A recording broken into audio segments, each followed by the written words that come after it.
अब सरकार कह रही साहब हमने इतना सब कुछ बना दिया, उसके बावजूद भी अगर ये मेरठ कैंट में दिखाई देता है या बिजनौर में दिखाई देता है, हम क्या करें?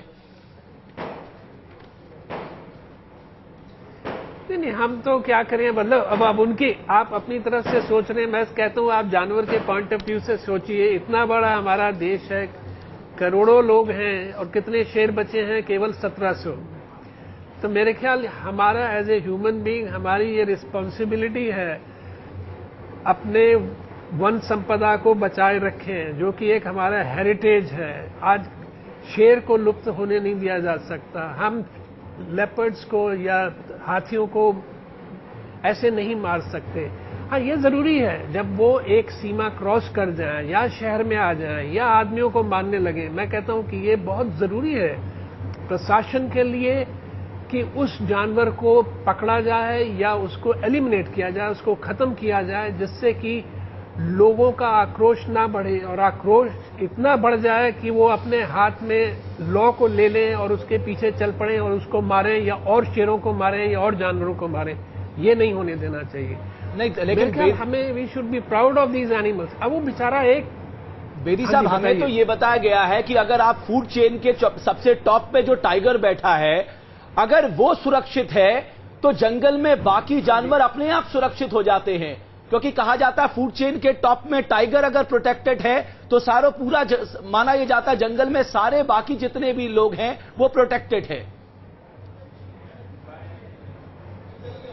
वो ठीक है, आप कह रहे हैं कि जंगल को प्रोटेक्ट किया जा सकता है, मतलब फूड चेन अगर है तो बाकी जंगल भी प्रोटेक्टेड माना जा सकता है। अगर शेर बढ़ रहे हैं तो कि और भी जो स्थिति है वो जंगल की ठीक ठाक है। पर क्या जब शेर बढ़ेंगे तो जो नए बच्चे पैदा होंगे, जो सब एडल्ट होंगे, उनको भी अपनी टेरिटरी बनाने के लिए जगह चाहिए। या जो शेर बूढ़े हो गए या जो शिकार नहीं कर सकते वो भी जंगल से बाहर की तरफ आसान शिकार ढूंढने के चक्कर में निकलते हैं। बेदी साहब, तो इसका रास्ता क्या है? जो मैन ईटिंग के कहते हैं, जो मैन, इसका रास्ता क्या है? बीच का कोई रास्ता तो होना चाहिए जिसके जरिए हम एक तरह से अपने जनजीव को भी बचा सकें और खास करके इंसान भी रह सके। वही मैं बता रहा हूँ आपको। नहीं, मैं बताता हूँ उसका। नहीं, उसका तरीका ये है कि जो हम बात कर रहे हैं कॉरिडोर्स की, कॉरिडोर्स बनाए जाएं कि एक जंगल से जो कि फ्रेगमेंटेड छोटा जंगल है बड़ा जंगल के साथ कनेक्ट हो सके। तो जो जानवर अगर बाहर निकलते हैं या एक्सेस हो जाते हैं अंदर, तो वो कम से कम उस कॉरिडोर के थ्रू दूसरे जंगल में चले जाएं। अब क्या हो रहा है कि जंगल तो है नहीं, जंगल से निकले तो शुगर केन फील्ड में आ गए, शुगर केन फील्ड से दूसरे शुगर केन फील्ड में आ गए। लगते लगते वो एक जगह से छुपते छुपाते एक जगह उसने बैल मार लिया, गाय मार लिया, कोई भी जानवर मार लिया, वो खाया कुछ दिन, फिर आगे चल पड़े, वहां से डिस्टर्ब हुए, फिर आगे चल पड़े।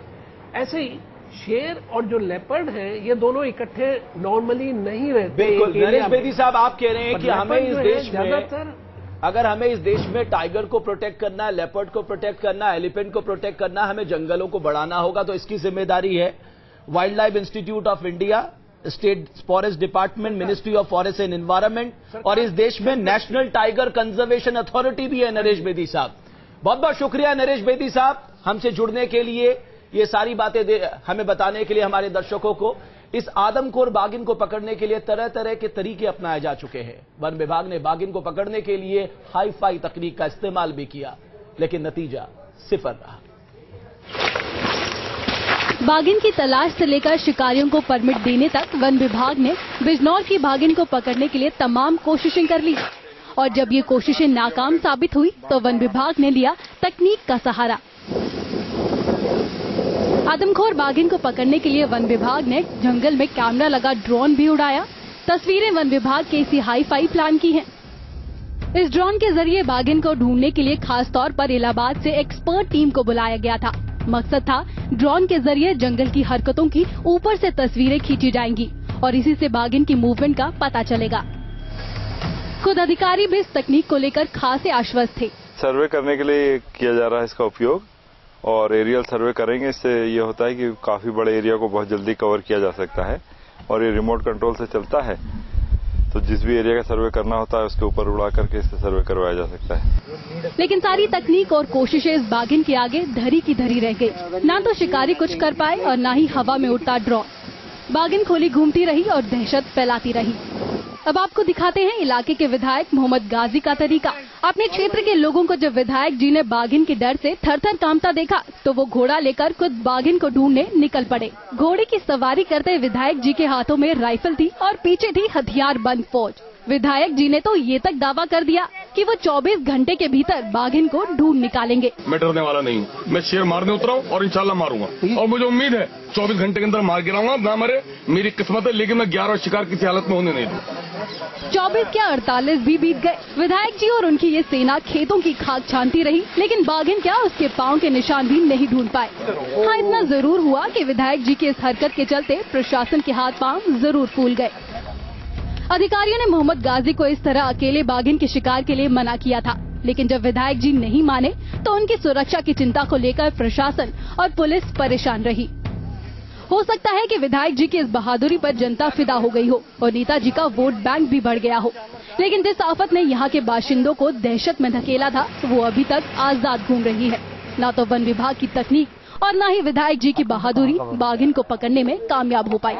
Team news nation. तो ना बाघिन पकड़ में आई, ना तेंदुआ, लोग परेशान हैं, प्रशासन तमाम कोशिशें कर रहा है। अजय, देखना ये होगा ये कब पकड़ में आते हैं। बिल्कुल, रुकते हैं कुछ देर के लिए, वापस आ रहे हैं और खबरों के साथ।